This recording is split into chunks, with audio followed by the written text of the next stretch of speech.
은혜 받으실 말씀은 누가복음 22장 24절에서 30절입니다. 또 저희 사이에 그중 누가 크냐 하는 다툼이 난지라 예수께서 이르시되 이방인의 임금들은 저희를 주관하며 그 집권자들은 은인이라 칭함을 받으나 너희는 그렇지 않을지니 너희 중에 큰 자는 젊은 자와 같고 두목은 섬기는 자와 같을지니라. 앉아서 먹는 자가 크냐 섬기는 자가 크냐? 앉아서 먹는 자가 아니냐? 그러나 나는 섬기는 자로 너희 중에 있노라.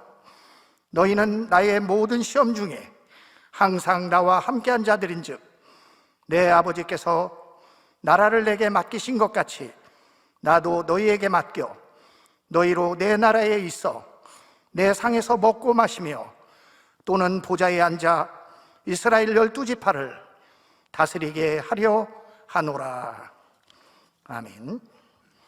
교역자회 부회장이신 이마경 목사님께서 누가 큰 자인가 라는 제목으로 말씀 증거해 주시겠습니다. 사랑하는 성도 여러분, 우리 사랑스러운 만민의 연희 여러분, 오늘 행복한 시간 보내셨는지요? 오늘은 어린이날입니다. 어린이날은 어린이를 사랑하고 소중히 보호하기 위해 나라에서 제정한 날이지요. 이 날을 제정한 방종환 선생은 다음과 같이 말했다고 합니다. 어린이는 나라의 미래이기에 어린이들을 존중하고 귀히 여기고 잘 성장하도록 해야 합니다라고 말이지요.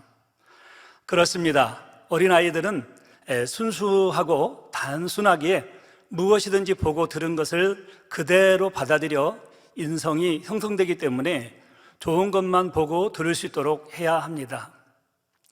예전에 짱구를 주인공으로 어린아이들이 즐겨보던 인기 만화가 있었지요. 짱구가 엄마 심부름을 하면 엄마 심부름값 주세요. 또 아빠 구두를 닦은 후에는 아빠 구두 닦은 값 주세요 하고 돈을 달라고 합니다.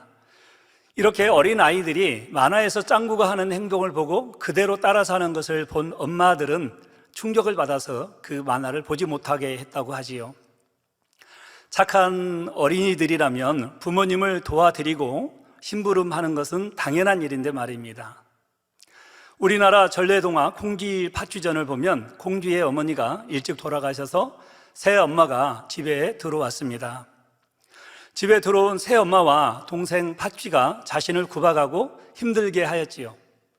그렇지만 콩쥐는 불평하지도 않았고 아버지에게 이르지도 않았으며 선하게만 대했더니 결국 나중에는 잘 되었고 행복하게 되었다는 이야기입니다. 시대가 많이 변했다고는 하지만 이런 선한 이야기를 들려주면 아이들에게 선한 것이 입력되어 착하고 예쁜 아이로 성장해 가지요.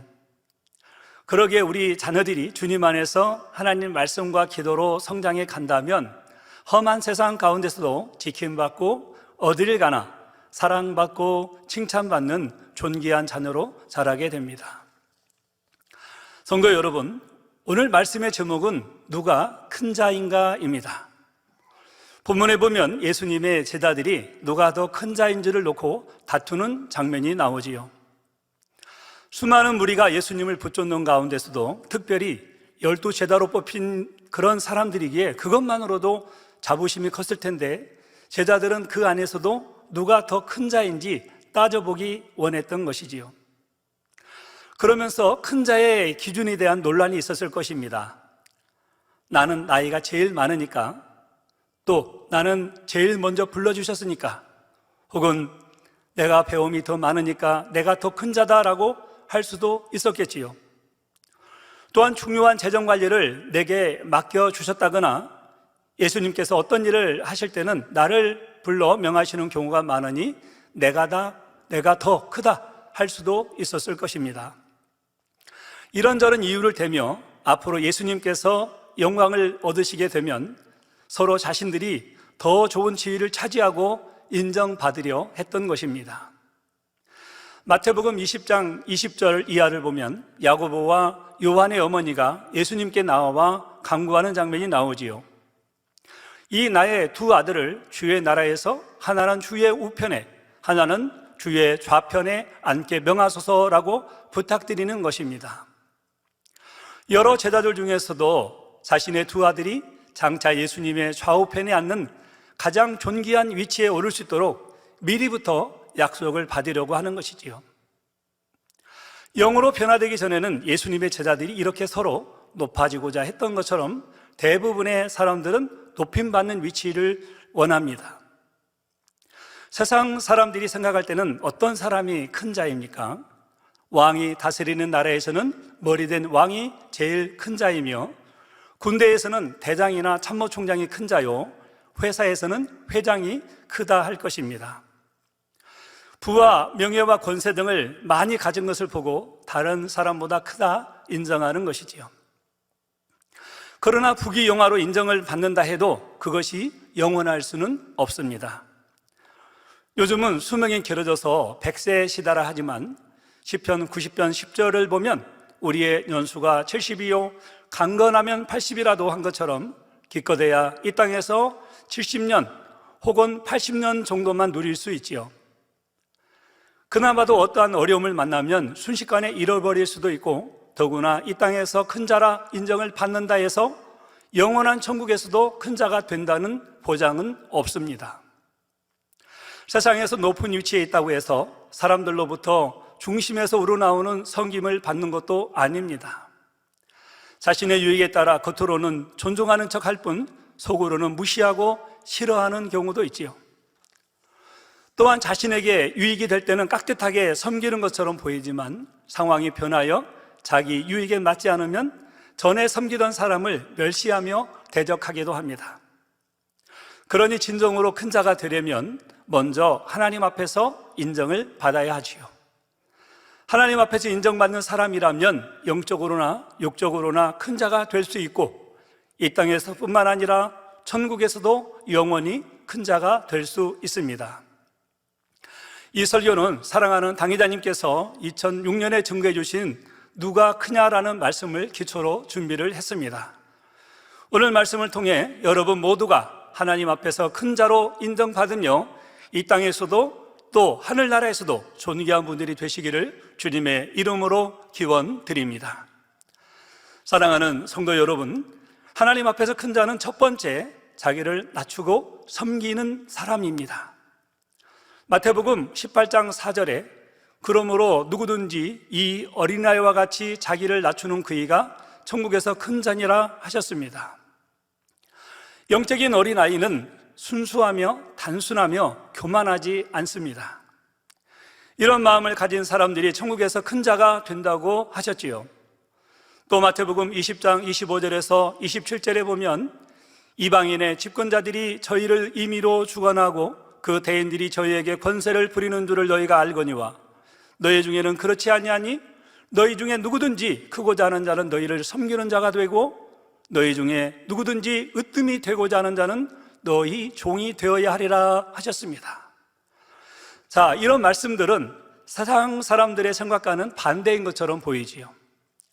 세상에서는 자기 스스로 높아지려 하고 자신이 가진 것을 과시하며 드러내며 없는 것도 있는 것처럼 부풀리기 위해 계략과 술수를 쓰기도 합니다. 그리고 자신을 낮추고 겸손하게만 행동하면 오히려 바보 취급을 받는다고 생각하지요. 또 남에게 섬김받는 사람을 큰 자라 생각하지 어찌 남을 섬기는 사람을 큰 자라 생각하겠습니까? 그러나 진리 안에서는 참으로 낮아지고 섬기는 사람이라야 크다 인정을 받을 수 있다는 사실을 잘 알고 계실 것입니다. 우리 성도님들이 기관장을 선출할 때나 다른 분야에서 머리된 일꾼들을 선출할 때 어떤 사람을 뽑게 되는지요? 부유하고 많이 배웠다거나 사회적으로 지위가 있다고 해서 섬김받으려 하고 거만하게 행동하는 사람을 머리로 뽑지는 않습니다. 자신의 시간과 물질과 노력을 들여서 다른 사람들을 위해 희생하면서도 섬김받으려 하는 것이 아니라 오히려 어린 소작가로 존중하며 깍듯하게 잘 섬기는 사람을 뽑게 되지요. 이런 사람이라야 덕과 사랑으로 많은 사람을 품을 수 있게 모임의 구성원들에게도 인정을 받을 뿐 아니라 하나님께서도 높여주시는 것입니다. 사실 이런 원리는 세상에서도 마찬가지이지요. 요즘 코로나19로 인해서 젊은이들이 취업난으로 많이 힘들어하고 있는데요. 우리 교회 한 청년의 은혜로운 간증이 있어서 전해드리고자 합니다. 강남에서 학원 강사로 일했던 청년은 코로나로 인해 학원 운영이 중단되자 전공이 아닌 다른 분야로 이직을 하게 되었지요. 한 명을 뽑는데 무려 36명이 면접을 보게 되었고, 이 청년에게 대표님은 본인이 제일 잘하는 것이 무엇입니까? 라고 질문을 했다고 합니다. 이때 청년은 저는 상대의 말을 잘 들어줍니다 라고 대답을 했지요. 이때 대표님은 지금까지 면접 보는 사람들에게 같은 질문을 했는데 이렇게 답하는 사람은 처음 보았다라고 말씀하셨습니다. 대표님은 박장대소하며 지금까지 면접 본 사람 중에 가장 마음에 든다고 했고 바로 합격 연락을 받아 출근하게 되었지요. 그런데 업무가 전공 분야가 아니어서 상사들에게 배워야 했는데 그중 두 사람이 업무와 상관없는 일들을 시키면서 이 청년을 많이 힘들게 했다고 합니다. 볼펜을 던지고는 가져오라 하기도 하고 휴지를 주워 오라고도 하며 너는 아무것도 배우려고 하지 말고 청소만 하라는 등 태어나서 한 번도 겪어보지 못한 일들을 겪게 되었지요. 가정에서 별 어려움 없이 사랑만 받고 성장한 청년이었지만 말없이 순종하였으며 입사하고 3개월 동안 근무하면서 오히려 내가 부족하기 때문이야 라고 생각했다고 합니다. 그러던 어느 날 대표님이 잘 배우고 있나요? 라고 묻는데 이 청년은 그 상사들이 불이익을 당하지 않도록 아무 말도 하지 않았다고 하지요. 대표님은 이 청년이 말한 것은 아니었지만 여러 상황을 정황적으로 파악하게 되었다고 합니다. 대표님이 그 청년에게 그동안 많이 고생했으니 한 주간 좀 쉬었다가 출근하라고 해서 한 주간 푹 쉬고 출근했는데 많은 분야가 달라져 있었다고 하지요. 그 뒤 평안하고 좋은 환경에서 2년째 행복한 직장 생활을 하고 있다고 합니다.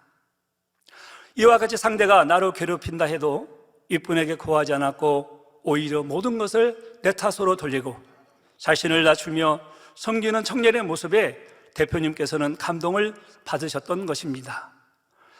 우리 만민에서 선하고 반듯하게 성장한 이 청년은 코로나로 인한 경제 불황과 상관없이 좋은 직장에서 인정받으며 더 많은 축복을 받고 있으니 얼마나 감사한 일인지요. 결국 하나님께서는 힘든 상황에서도 자신을 낮추고 섬겨온 만민의 청년의 손을 들어주신 것입니다. 할렐루야. 자, 이렇게 좁은 안목으로 보면 남을 무시하고 높아지려고 하는 사람, 섬김 받으려는 사람이 큰 자로 세워지는 것처럼 보이기도 하지요. 하지만 진정으로 사람들에게 큰 자로 인정받는 사람은 결국 섬기는 사람이요 겸손한 사람인 것입니다.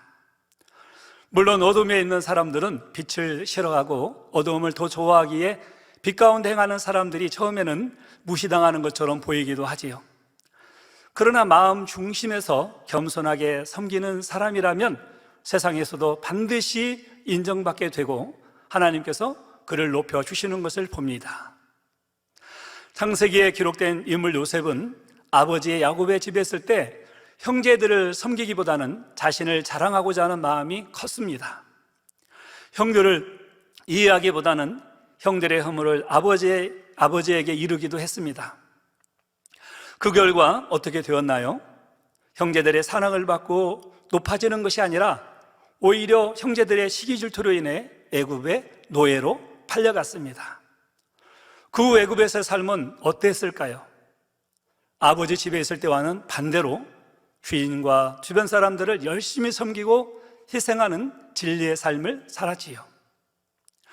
결국 짧은 13년 만에 하나님의 방법으로 그 당시 강대국인 애굽에서 왕 다음가는 총리가 되었던 것을 볼 수 있습니다. 즉 요셉이 팔려간 것은 크게 보아 하나님의 섭리 가운데 있었던 일이었지만 요셉이 자신을 낮추고 섬기는 사람이 되었기에 결과적으로 큰 자가 되었던 것입니다. 당회장님께서는 가정에서도 마찬가지라고 말씀하시면서 한 예를 들어주셨습니다. 자, 명절이 되었습니다. 명절에 형편이 각각 다른 자녀들이 부모님이 계신 고향에 모였지요. 이럴 때 비싼 선물을 들고 온 아들 며느리는 부모님께 자랑스럽게 선물을 드리고 다른 형제들에게도 당당하게 대합니다. 그런데 가난한 며느리는 힘들게 일하면서도 오히려 형편이 어려워 좋은 선물을 드리지 못하는 것이 가족들에게 늘 민망한 마음이 들지요. 이럴 때 자신의 처지를 실망하고 한탄만 하고 있다면 그 상황이 얼마나 힘들겠습니까? 그래도 내가 손이 동서인데 자기가 돈이 많다고 해서 나를 무시하는 건가? 또는 부모님은 나만 힘들게 일하는 것을 보고도 그냥 놔두신다 하며 불만을 품는다면 가족들 간에 화평이 깨어지게 되지요. 오히려 좋은 선물도 드리지 못했는데 동서라도 부모님께 잘해드리니 참 감사하다. 나는 고향에 있는 며칠만이라도 열심히 섬겨서 부모님께 효도해야지, 이런 마음으로 더 열심히 섬긴다면 하나님께서 어찌 그 마음을 사랑스럽게 여기지 않으시겠습니까? 그렇게 마음 중심에서 섬길 때는 내가 모처럼 고향에 와서 부모님을 기쁘시게 해드리는 그런, 또 가족을 사랑하는구나, 섬길 수 있구나 하는 마음으로 행했기 때문에 마음이 행복한 것이지요. 거기에 부모님의 사랑도 더 많이 받게 될 것이고 또 다른 가족들의 그 안에 품어지게 될 것입니다. 이런 마음을 가진 분이라면 마음이 항상 평안하니 언제 어디서나 천국에 있는 것 같지요. 그런 분이 있는 곳에는 화목하고 웃음꽃이 피어나니 어딜 가나 사랑받고 칭찬을 받게 될 것입니다. 본문 26절과 27절에 너희는 그렇지 않을지니 너희 중에 큰 자는 젊은 자와 같고 두목은 섬기는 자와 같을지니라. 앉아서 먹는 자가 크냐 섬기는 자가 크냐? 앉아 먹는 자가 아니냐? 그러나 나는 섬기는 자로 너희 중에 왔노라 하셨지요. 섬긴다는 것은 마음 그릇이 작으면 할 수가 없는 것입니다. 주님을 닮아 마음 그릇이 커지면 모든 것을 이해하고 용서하며 섬길 수 있는 마음이 되는 것이죠. 그러니 천국에서 큰 자가 되기 위해서는 자신을 낮추고 섬기는 사람이 되어야 합니다. 사랑하는 성도 여러분, 하나님 앞에 큰 자 두 번째는 하나님의 계명을 행하면서 지키는, 가르치는 사람입니다. 요즘은 코로나로 인해 음식점에 가지 않고 가정에서 주문하고 배달하여 먹는 경우들이 많이 있습니다.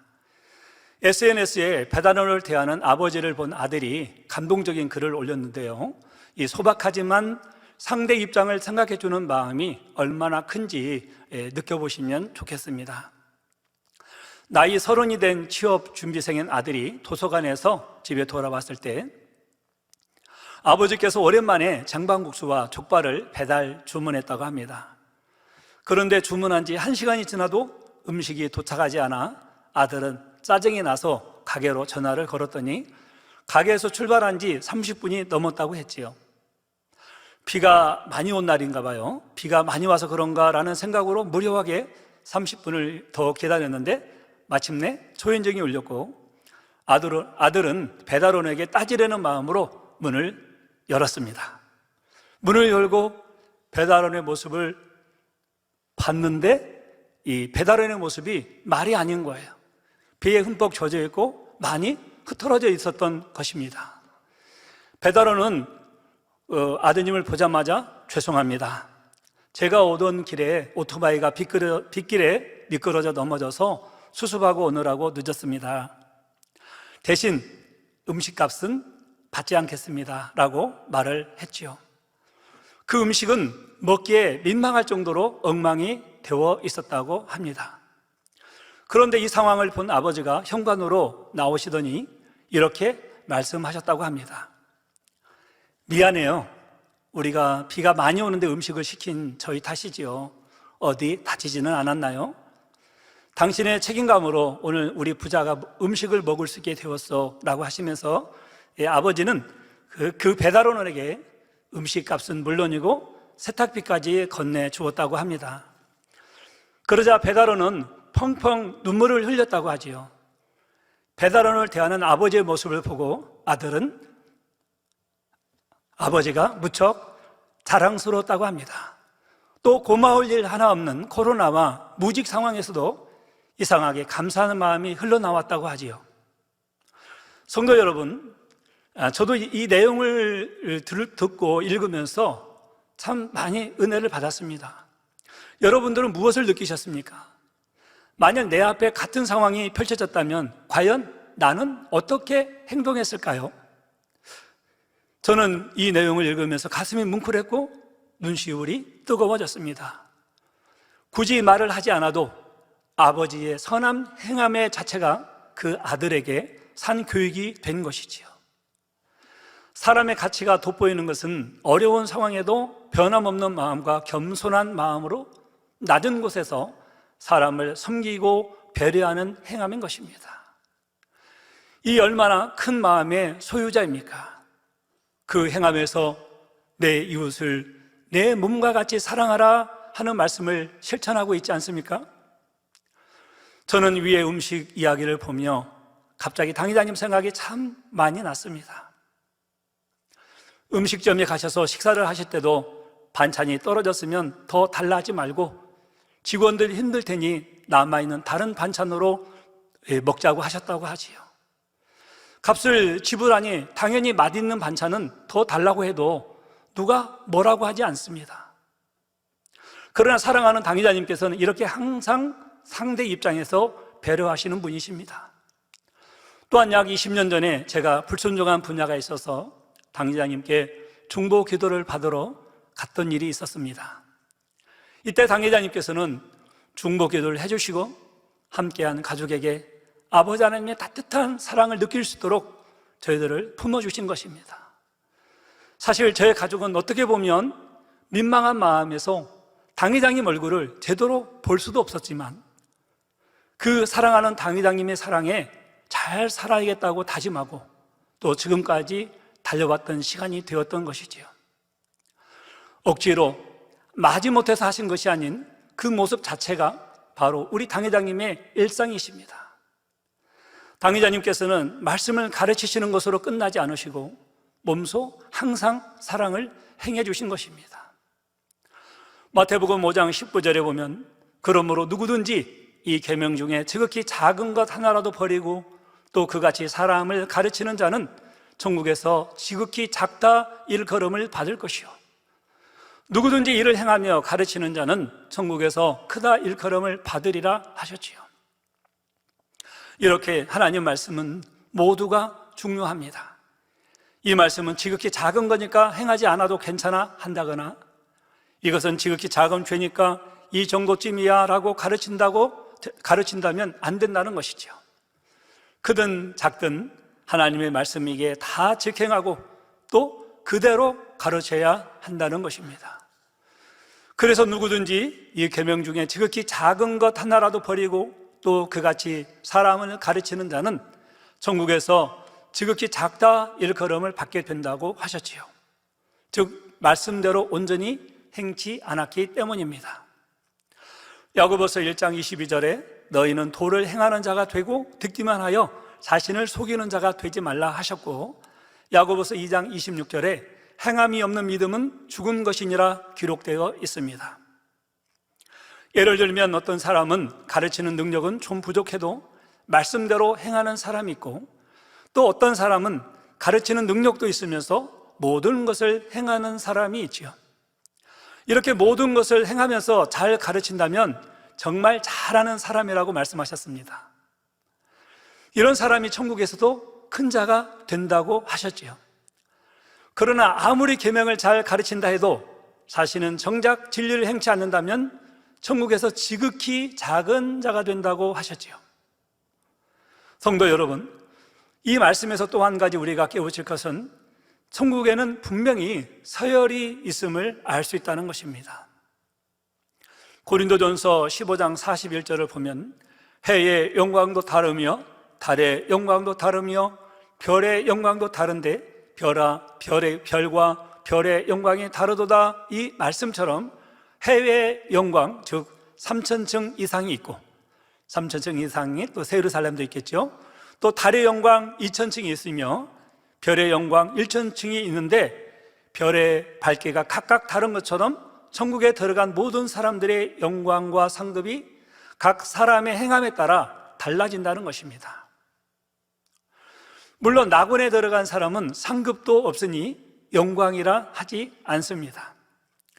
그러니 하나님의 말씀을 가르치는 사람이 그 말씀 중 하나라도 작게 여기고 행하지 않아도 되는 것처럼 가르친다면 그는 천국에서 지극히 작은 자가 된다는 것이죠. 예전에 당회장님께서 하나님께서 당회장님에게 십계명을 풀어주실 때 도적에 대해서 설명해 주실 때가 있었다고 합니다. 일반적으로 남의 것을 도적질했을 때를 가리켜 도적이라고 알고 있는데 우리가 생각지 아니한 것도 도적이라 하셨기 때문이죠. 가령 우리가 육의 아버지 물건을 아버지 허락 없이 임의대로 가져다 쓴 후 제자리에 놓았다고 가정할 때에 그것도 도적이라고 하셨답니다. 아버지께서 계시지 않을 때 제가 이것 좀 쓰겠습니다 라고 말씀드렸을 때 아버지께서 응 그래라 하고 미리 아버지께 허락을 받았다면 괜찮다는 것이죠. 그러나 아버지의 허락 없이 임의대로 쓰고 가져다 놓았다면 그것도 도적의 마음이 있다는 것입니다. 그 말씀을 듣고 당회장님께서는 깜짝 놀라셨다고 하셨습니다. 아버지 하나님은 흠과 티가 없이 얼마나 깨끗한 분이신가 하며 자신을 돌아보았다고 하셨습니다. 이는 아버지와의 관계를 우리 아버지 하나님과의 관계로 비유드신 것이지요. 당회장님께서는 개척에서부터 지금까지 어떻게 해오셨는가를 회상해 보셨을 때 참 감사가 나왔다고 하셨습니다. 성도 여러분, 일반적으로 당회장님의 위치는 교회 총책임자로서 재정에 관하여 얼마든지 관여할 수 있는 자리입니다. 그러나 우리 당회장님께서는 단돈 10,000원이라도 빌려서 사용하신 적이 없으셨지요. 당회장님께서는 이것이 더 급하니까 먼저 쓰고 다음에 돌려드리겠다고 해본 일도 없었다고 하셨습니다. 재정에 관하여는 일체 보지도 않으시고 만지지도 않으셨던 것이죠. 그래서 지금까지의 흠없는 사역에 감사하셨다고 말씀하셨습니다. 이는 바로 사도행전 6장 4절에 사도들은 기도하는 것과 말씀 전하는 것을 전무하리라고 말씀하셨기 때문이죠.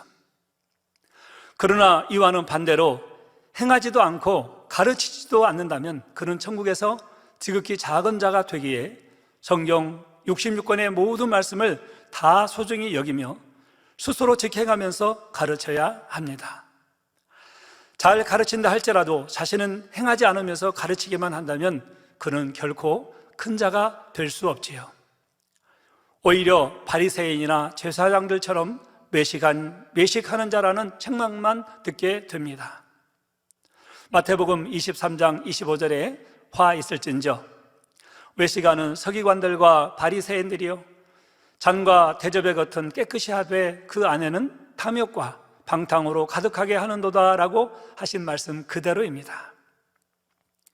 하지만 가르치는 사람이 아직 말씀대로 다 행하지 못할지라도 가르치는 입장에서는 말씀을 가르쳐야 하지요.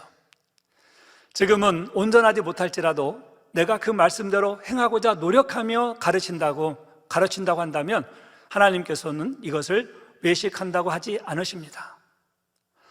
성도 여러분, 어찌 보면 수많은 계명을 다 지킨다는 것이 까다롭고 어려운 것처럼 보일 수도 있지요. 하지만 하나님을 진정으로 사랑한다면 계명을 지키는 것이 결코 어렵지 않다고 하셨습니다. 그 많은 계명을 어떻게 다 지킵니까? 라고 말할 필요도 없는 것이죠. 우리를 향한 하나님의 사랑이 얼마나 크신가를 알기 때문에 우리도 하나님을 첫째로 사랑하게 되니 성경 66권 말씀에 기록된 계명들을 지키게 되는 것입니다.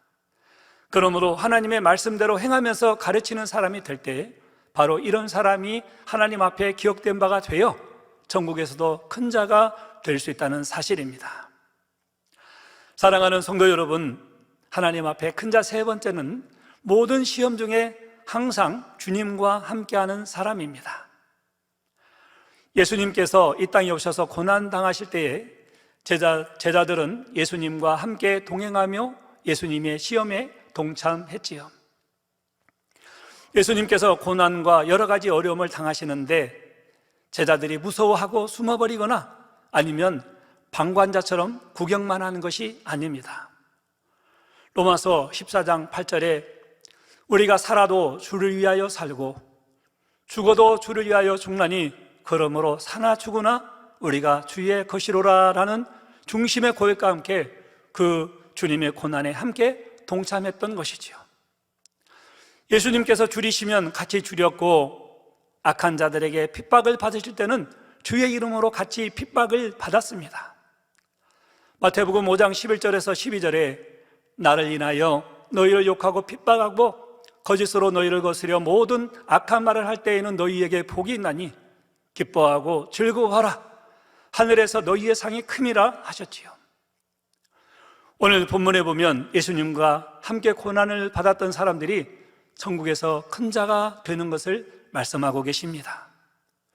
누가복음 22장 28절에서 30절에 보면 예수님께서 제자들을 향해 말씀하시기를 너희는 나의 모든 시험 중에 항상 나와 함께한 자들인즉 내 아버지께서 나라를 내게 맡기신 것 같이 나도 너희에게 맡겨 너희로 내 나라에 있어 내 상에서 먹고 마시며 또는 보호자에 앉아 이스라엘 12지파를 다스리게 하려 하노라 하고 약속하셨지요. 우리 주님의 상에서 함께 먹고 마실 수 있다면 얼마나 큰 축복이며 또한 얼마나 큰 영광이 되겠습니까? 물론 이 말씀은 예수님 당시에 예수님과 함께 시험을 당한 제자들에게만 해당되는 말씀이 결코 아닙니다. 오늘날에도 주님의 말씀을 온전히 지킴으로 주님의 이름을 인하여 의를 위해 핍박받는 모든 사람에게 해당되는 말씀이지요. 물론 이 핍박이란 자신의 불의함으로 인해 당하는 고난이 아닙니다. 베드로전서 2장 20절에 죄가 있어 매를 맞고 참으면 무슨 칭찬이 있으리요 오직 선을 행함으로 고난을 받고 참으면 이는 하나님 앞에 아름다우니라 말씀하셨지요. 하나님을 믿는다 해도 세상과 타협해 나간다면 핍박을 받지 않습니다. 핍박받는 이유는 자신들처럼 어둠에 속해 있지 않기 때문에 진리에서 벗어나면 같은 어둠의 가운데 속하는 것이니 핍박할 이유가 없겠지요. 디모데후서 3장 12절에 그리스도 예수 안에서 경건하게 살고자 하는 자는 핍박을 받으리라는 말씀처럼 예전에는 세상 사람들과 함께 방탕한 것을 즐기던 사람이 이제는 경건하게 사니까 핍박을 받습니다. 적당히 주일 대예배만 드리던 사람이 각종 예배와 기도회까지 열심히 참석하니 핍박을 받는 것이지요. 또 하나님께서 함께 하시는 증거로 기사와 표적이 크게 나타나는 교회일수록 핍박이 심한 것도 볼 수 있습니다. 교회적으로 기사와 표적이 나타나지 않고 성령의 역사가 없으면 주변에서도 잠잠하겠지요. 핍박할 이유가 없습니다. 양떼의 영혼이 잘 되지도 않고 큰 부흥이 일어나지도 않을 테니 원수마귀 사단도 그런 교회는 굳이 핍박할 필요가 없습니다. 성도들이 하나님 말씀대로 순종해 가기 때문에 주님께서 함께 하시고 성령의 역사가 뜨겁게 나타나는 것이며 이럴 때 원수마귀는 교회를 무너뜨리고자 핍박하는 것이지요. 사도 바울은 이단의 괴수라는 말을 들을지라도 세상과 타협하거나 잠잠하지 않았습니다. 하나님의 사람들은 핍박이 두려워 피하거나 숨은 것도 아니었지요. 어찌하든 먹으나 입으나 마시나 하나님의 영광을 위해서 살았습니다. 죽음 앞에서도 두려워하지 않고 당당하게 복음의 사역을 이루었지요. 자신이 핍박을 받고 힘들다고 해서 그것을 피한 것이 아닙니다. 오히려 사도행전 20장 24절에 나의 달려갈 길과 주 예수께 받은 사명 곧 하나님의 은혜의 복음을 증거하는 일을 마치려 하면은 나의 생명을 조금도 귀한 것으로 여기지 아니하노라 하고 사도 바울이 고백하였지요. 극심한 핍박 가운데서도 자신이 하는 일로 인해 하나님 앞에 영광 돌리기에 힘썼습니다. 어찌하든 천국을 알릴 수 있다면, 이 복음을 전할 수 있다면 사도 바울은 자신을 희생한다 할지라도 그 길을 기쁨으로 갔던 것이지요. 하나님의 사람이라면 핍박이 두려워서 혹은 이단이라는 말을 듣지 않기 위해서 그 길을 피하려고 하겠습니까? 중심에서 하나님을 사랑한다면 시험이나 핍박이 두렵지 않지요. 요한일서 4장 18절에 사랑 안에 두려움이 없고 온전한 사랑이 두려움을 내어 쫓나니 두려우면은 형벌이 있음이라. 두려워하는 자는 사랑 안에서 온전히 이루지 못하였느니라는 말씀처럼 온전한 믿음으로 하나님을 사랑하여 두려움이 없을 때라야 주님의 시험에 함께 할 수가 있는 것입니다. 로마서 8장 17절에 자녀이면 또한 후사 곧 하나님의 후사요 그리스도와 함께한 후사니 우리가 그와 함께 영광을 받기 위하여 고난도 함께 받아야 될 것이라는 말씀처럼 진정 주님을 사랑하고 천국의 영광을 사모한다면 그 고난에 함께 동참할 것입니다. 우리가 지난 98, 99년도를 상고해 보면 알 수 있지요. 또한 2018년부터 현재까지를 돌아보아도 알 수 있습니다. 교회에 시험이 왔을 때 그 시험에 함께 동참한 성도님들이 있었지요. 반면에 어떤 성도님들은 수수방관하며 어떻게 돌아가는지 지켜보자 했습니다. 잘 되면 그냥 남고 상황을 지켜보다가 잘못되면 그냥 떠나려고 하는 분들도 있었지요. 그런데 대부분의 성도님들은 어떻게 했습니까? 마음으로 애통하고 함께 금식하며 기도했던 것이지요. 곧 만민을 향한 하나님의 섭리를 믿었기에 시험에 함께 동참한 분들이 된 것입니다. 어떤 학생들은 학교에서 또 직장인은 직장에서 만민교회 이름이 나오니까 만민교회 다니는 것을 숨기고 마치 다니지 않는 것처럼 하신 분들도 있었다고 들었습니다. 모르는 것처럼 태연하게 행동을 하는 사람도 있었지요. 그런데 어떤 분들은 직장과 학교에서 만민교회 이름이 나오니 담대하게 나는 만민교회 다니는 성도입니다. 나는 만민교회 다니는 학생입니다. 라고 담대하게 말한 분들도 있었습니다. 바로 이것이 시험에 동참한 성도요 학생이라는 것이죠. 이렇게 아무리 핍박을 받는다 할지라도 당당하게 말하니 또 그들이 묻습니다. 왜 만민교회에 다니냐? 이런 일들이 사실이냐? 하면서 이런저런 질문을 했겠지요. 그럴 때 믿음이 있고 담대하다면 똑똑하고 당당하게 답변할 수가 있습니다. 소문이 사실이 아니라는 것과 그에 대한 진실을 정확하게 설명해 줄 수가 있겠지요. 그러나 반대로 그러한 것이 진실이 아니라는 것을 담대하게 알려줄 분들이 오히려 핍박이 두려워 눈치를 보고 숨겼다고 한다면 그것은 시험에 함께 동참했다고 할 수 없습니다.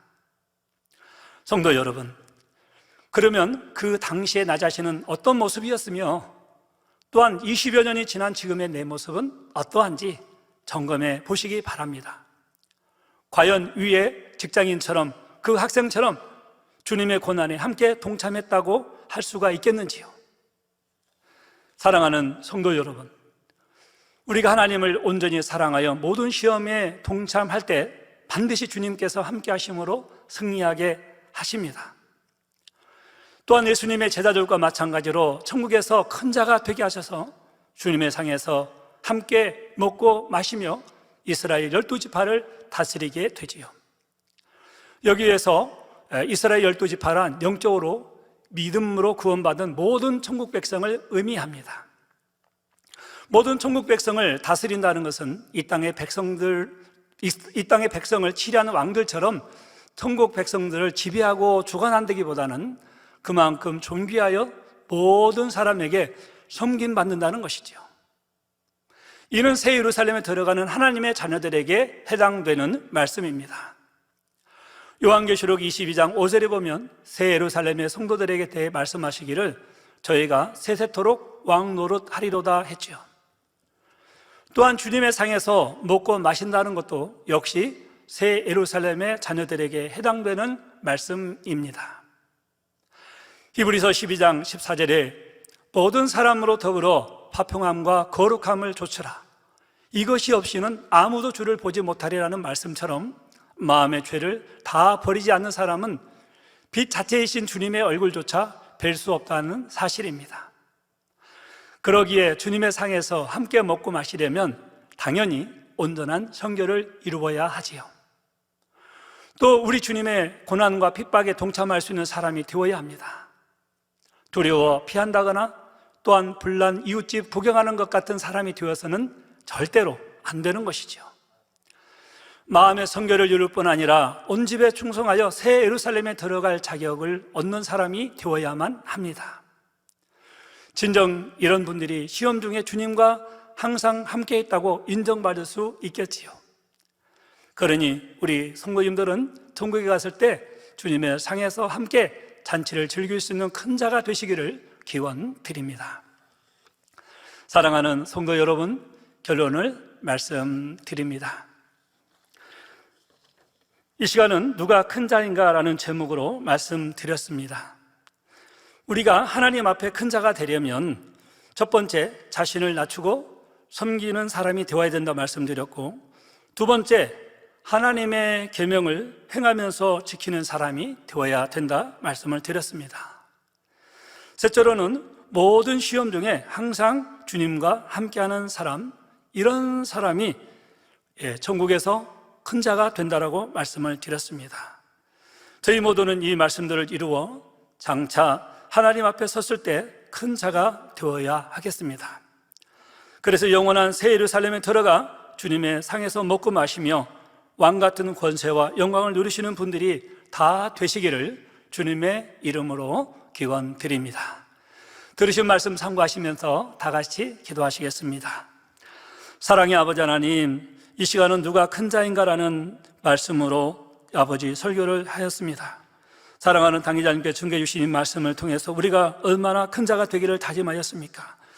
하나님 앞에 큰 자가 되려면 첫 번째, 자신을 낮추고 섬기는 사람이 되어야 된다 말씀드렸고, 두 번째, 하나님의 계명을 행하면서 가르치는 사람이 되어야 되며, 세 번째, 모든 시험 중에 항상 주님과 함께하는 사람이 되어야 된다 말씀을 드렸습니다. 우리 모든 이 말씀들을 이루어 영원한 새 예루살렘에 들어가 주님의 상에서 먹고 마시며 왕 같은 권세와 영광을 누릴 수 있도록 축복해 주옵소서. 감사를 드리옵고 우리 주 예수 그리스도 이름으로 기도하옵나이다. 아멘.